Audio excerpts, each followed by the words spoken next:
ላይ ስደት ላይ ካለውኝ ግዲፍን 11 አመት ሆነኝ እና አንድ ከተማ ቤት ሰርቼ ጨርሻለሁ። አንድ ከተማ ባዶ ቦታ አለኝ። ያም ሆኖ ግን ቦታውን ቤቱም ሁሉም ነገር በሱ ነው ስሙ። ይሄ የምታዩት ጽሁፍ ወይም መልእክት ከአረብ ሀገር ከምትኖር ከአንድ እህቴ የተላከልኝ መልእክት ነው። እባካችሁ ይህን ቪዲዮ እስከ ፍጻሜው ድረስ ሰምታችሁ ሁላችሁም ለዚች ለእህታችን ምክር እንድትለግሷት እና የሷን አይነት ችግር የሚያጋጥማችሁ ካላችሁ መፍትሄውን እንድትነግሯት ፈልጋለሁ ማለት ነው። ሰላም ጤና ይስጥልኝ ውድና የተከበራችሁ የሷሊ ቲዩብ ቤተሰቦቼ እንዴት ናችሁ? ደህና ናችሁ ወይ? እግዚአብሔር ይመስገን እኔ በጣም ደህና ነኝ። የኔ ሰላም ይበዛ፣ የእናንተም ሰላም በያላችሁበት ቦታ በዘዘት ትርፍርፍ ይበልልኝ። ለቻናሌ አዳዲስ የሆናችሁ እንኳን ሰላም መጣችሁ ብያለሁ። ስለመጣችሁ አመሰግናለሁ። ዛሬ በአዲስ ቪዲዮ መጥቻለሁ። የዛሬ ቪዲዮ እንግዲህ ከአንድ አረብ ሀገር የተላከልኝ ከአንድ እህቴ የተላከልኝ መልእክት ነው። በውስጥ የተጻፈልኝ መልእክት ነው። ይህ መልእክት እንግዲህ ሁላችንም አረብ ሀገር ያለን እህቶች ብዙ አይነት ፈተና ብዙ አይነት ችግር ይገጥመናል እና ደግሞ የሷ በጣም ከበድ ያለ ነው። እባካችሁ እህቶቼ ልንማርና ልንጠነቀቅ ይገባል። በእርግጥ ሁሉ ሰው አንድ አይደለም፣ ሁሉ ወንድ አንድ አይደለም። ግን ሆኖም ደግሞ መጠንቀቅ ግድ ያስፈልገናል ማለት ነው እና ለዚች ለእህታችን ሁላችሁም ምክር እንድትለግሷት እና ምን ማድረግ እንዳለባት ምክር ለግሷት፣ ምከሯት። እኔ ምን እንደምላት ራሱ ግራ ገብቶ መልስ እንኳን አልሰጠዋትም። ግን ቪዲዮ ስሪበት ሌሎችም ይማሩ ስላለችኝ ነው ይሄን ቪዲዮ የምሰራው ማለት ነው። እሱ ምንድነው እንግዲህ እሷ የላከችልኝን መልእክት ላንብብላችሁና ከዛ እኔም የመሰለኝን ለሷ መመክራትን እንዲሁም እናንተም ደግሞ በኮሜንት አሳውቋት ማለት ነው። ብቻ ከባድ ነው እንትኑን ስትሰሙት እንግዲህ ሁላችሁም የየራሳችሁን ሀሳብ ልትሰጡት ትችላላችሁ ማለት ነው። በጣም ከበድ ያለ ነው እውነት ለመናገር ማለት ነው እና እሷ የላከችው መልእክት አብረን እናንብበው ማለት ነው። ሰላም ላንቺ ይሁን እህቴ፣ እንዴት ነሽ? እህቴ አንድ ምክር እንድለግሽኝ እፈልጋለሁ። እኔ የምኖረው በስደት በሳውዲ አረቢያ ነው። ዲፍን ከመጣሁ 11 አመት ሆነኝ እና እህቴ 11 ሳውዲ ላይ ስደት ላይ ካለውኝ ግዲፍን 11 አመት ሆነኝ እና እህቴ እንግዲህ ለሁሉም ትምህርትና ለኔ ምክር እንዲሆነ በዚህ በ11 አመት ውስጥ የሀገሬ ልጅ የሰፈሬ ልጅ በስልክ ተዋውቄ እንዲሁም ልጅቱ ከወንድሜ ጋር ጓደኛሞች ናቸው። የአንድ ሀገር ልጆች ነን። በፊት ብዙም አላውቀው፣ እኔ ከስደት አብዛኛውን ሰዓት ስደት ላይ ስለነበርኩኝ ብዙም አላውቀውም። ግን የተዋወቅነው በስልክ ነው። በዚች አጋጣሚ ወንድሜ ሆነ ሰዓት ላይ ስልክ ያነሳም። ከዚያ እሱ ጓደኛው ስለነበረ ለየሱን ስልክ ስለያዝኩት ደወልኩለት። በዚያውም ተግባባንና የወደፊት የትዳር አጋሬ ሁኒ ሲለኝ ከዛ ከጊዜ በኋላ ላስብበት ብዬ ካሰብኩበት በኋላ እሺ ተባባልን እያለን ከዛ ሁሉን ነገር ብርም በሱ መላክ ጀመርኩኝ። ከዛ አንድ ከተማ ቤት ሰርቼ ጨርሻለሁ።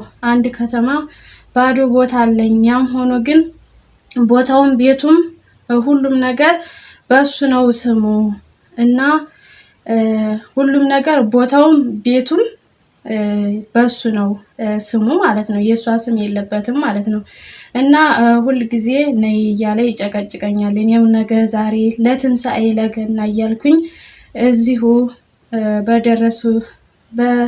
በደረስኩኝ በዛውም ወንድሜ በባህር መጣብኝ። ወደ ሀገሬ ልገባበት ያሰብኩትን ብር ለወንድሜ ከፈልኩት። ከዛም ወንድሜ ስለመጣ ለሱ ብሩን ከፈልኩና ከዛም ለጓደኛዬ ለወደፊት የትዳር አጋሬ ላልኩት አሁን ብር የለኝም እና ትንሽ ልቆይ ብር ስለሌለኝ መንጫ ስለሌለኝ መንጣት አልችልም ብዬ አልኩትኝ።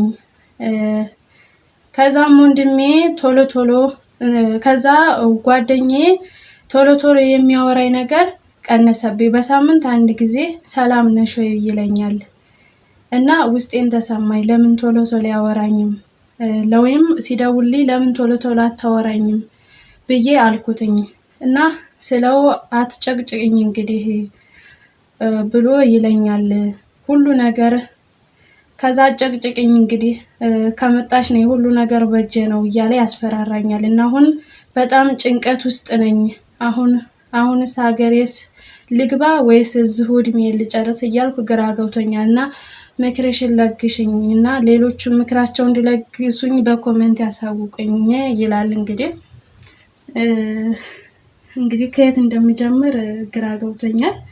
ማለቴ በጣም ከባድ ነው። እንግዲህ ይህች እህታችን ከመጣች 11 ዓመት ማለት በጣም ከባድ ነው። እውነት ስንት ዓመት እንደሆነ ይታወቃል። 11 ዓመት ሙሉ እዛ አረብ ሀገር ኖራ ከዛ ደግሞ የሰራችው ቤትም ሙሉ ቤቷን እንግዲህ ጨርሳለች። ቤቷን ጨርሳ ደግሞ ሌላ ቦታ ደግሞ ባዶ ቦታ ገዝታለች። ያ ሁሉ ነገር ሲገዛ የእሷ ስም የለበትም። ያው እሷ እየሰራች ለወደፊት ትዳሬ ላለችው ሰው ነው እየሰጠች ያለችው ማለት ነው። በእርግጥ ያው ያገሯ ልጅ ነው። ምንም ቢያደርጋ ምንም ያገር ነው። ቤተሰብ ምናምን ይተዋወቃሉ ምናምን ብላለች ልጅቷ ማለት ነው። ቢሆንም ግን አሁን ለእሷ ማስፈራሪያ እሷን ውስጧን ለመንካት ሁሉ ነገር በእጄ ነው፣ ምን ታመጫለሽ ምናምን እያለ ያስፈራራታል። እንግዲህ በዛ እሷ እንግዲህ ቆይ ዛሬ ቆይ ነገ እያለች ወደ ሀገር ልትገባ ስትል ያው ወንድሟ መጣ። እንግዲህ ከወንድም በላይ ምን አለ? ወንድሟን ተቀበለች። በዛን ሰዓት ወደ ሀገር የምትገባበት ብር ስለሌላት ቆይ ሰርቼ ደግሞ ወደ ሀገር ይገባለሁ ስትል የእሱ ደግሞ የሚያወራት ፍቅር የሚሰጣት ነገር እየቀነሰባት መጣ ማለት ነው። እና በጣም ጭንቀት ውስጥ ነው ያለሁት።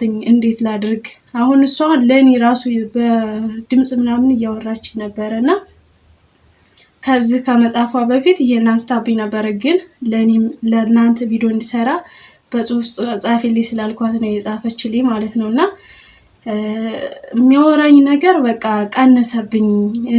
አሁን ደግሞ እኔ ምን አባቱና በቃ ሀገር የማልገባ ምን አባቱና ወይንም ሀገርም ገብቼ ቤተሰቦችን አይቼ ሽማግሌ የፈቀደለትን ይውሰድ፣ ከዛም በኋላ እኔ ድርሼን ይዤ ተመልሼ ወደ ስደት ነው፣ እዛ ሀገር አልኖርም ምናምን እያለች ነበረና የእውነት እሷ እንደዛ አላለችው። እኔ በጣም ነው የከበደ የእውነት ለመናገር ማለት ነው። አሁን ላይ በቃ ከባድ ነው እውነት። ብቸኝነትን መምረጥ ይቻላል። ምክንያቱም ምንም የፈለጋችሁት ያክል የምትወዱት ሰው ቢሆን የሆነ ሰዓት መለያየት አይቀርምና በቃ አሁን አማራጩ ብቸኝነት፣ ብቻን ሰርቶ ብቻን በቃ በእርግጥ ያው አሁን ምሳሌ እኔ ብቻዬን ብሰራ የወደፊት የትዳር አጋሬ ሊኖረኝ ይችላል። ግን ሆኖም በቃ ብለይም ብኖርም የራሴ ካለኝ ችግር የለብኝም። ግን ፈጣሪ ከአንድ ያኖረው፣ ፈጣሪ የሚወደው ከአንድ ያኖራችሁ ከአንድ ኑሩ ነው የሚለው ፈጣሪ። ግን ካልተስማማችሁ ካልሆናችሁ ደግሞ መለያየት ግድ ነው። ሆኖም ደግሞ ግን እንደዚህ አይነት አጋጣሚ ብራችሁን በጓደኛችሁ ገና እንኳን አግብታችሁት ወይ ወልዳችሁ ብትመጡ ብራችሁን ብትልኩ ኦኬ። ግን እንደዚህ በኦንላይን ላይ ተዋውቃችሁ እንዴት ነው ብር የምትሰጡት እንዴ? ከባድ እኮ ነው። እንዴት ነው ብር ገና ለገናው የወደፊት ትዳር አጋሪ ነው አምነዋለሁ ብለን እንዴት ነው ይህን ብራችንን ሰጥተን በኋላ ምናል እየየ ብንል ወይኔ እንደዛ ባላረኩት ወይ እንደዚህ ኮንኩኝ ምን ብንል ቁም ነገር የለንም። እና እባካችሁ እህቶቼ ተጠንቀቁና እስኪ አሁን እኔ በእኔ በመሰጣት እኔ የኔ የመሰለኝ በእኔ በመሰለኝ ማለቴ እንዴት ብዬ ገልጬ የምነግረው ነገር ግን ያው ሁሉም ነገር ያልፋል። ተረጋጊና ሀገርሽ ግቢ። ከዛ ወይ ሽማግሌ ገብቶ ወይ ትታረቃላችሁ ትስማማላችሁ ነው የኔ ምክር። ግን እናንተ እስኪ የቻናሌ ተከታታዮች እስኪ እናንተ የሄነት ችግር ቢደርስባችሁ ወይንም አንድ ጓደኛችሁ የሄነት ችግር ቢደርስባት እንዴት ነው ምክር ሊለግሷት የምትችሉት? እንዴት ነው ልታረጋጓት የምትችሉት? እና እስኪ እናንተ የመሰላችሁን እናንተ በዚህ ብታደርግ ጥሩ ነው እንደዚህ ትረጋጋ ብላችሁ የምትመክሯትን ነገር ለግሷትና ይቺታችን ትረጋጋና አሁን ደግሞ ወደ ሀገር መግባት ካለባት ወደ ሀገር እንድትገባ እናድርጋት ማለት ነው። ምክር እንለግሳት። እኔም በተቻለኝ አቅም በማውቀው ነገር ልረዳት እችላለሁ ማለት ነውና ሁላችሁም እዚህ ጋር የምታግዟት በኮሜንት ነው።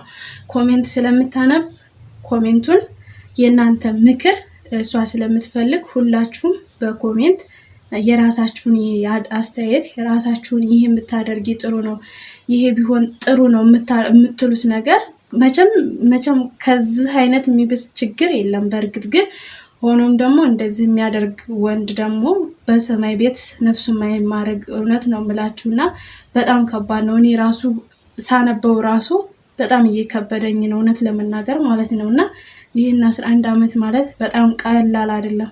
ልጅነቷን ያው ስደት ላይ ነው የጨረሰችው ማለት ይቻላል ማለት ነው። እና እባካችሁ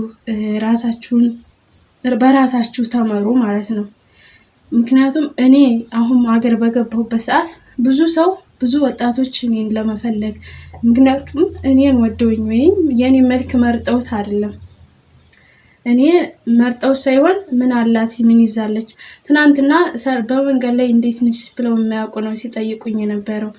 እና እኔ ደግሞ በቃ ጎበዝ ኮኔ ራሴን በቃ በራሴ መኖር አለብኝ፣ ራሴን ማሸነፍ አለብኝ ብዬ ተመልሼ መጣሁ።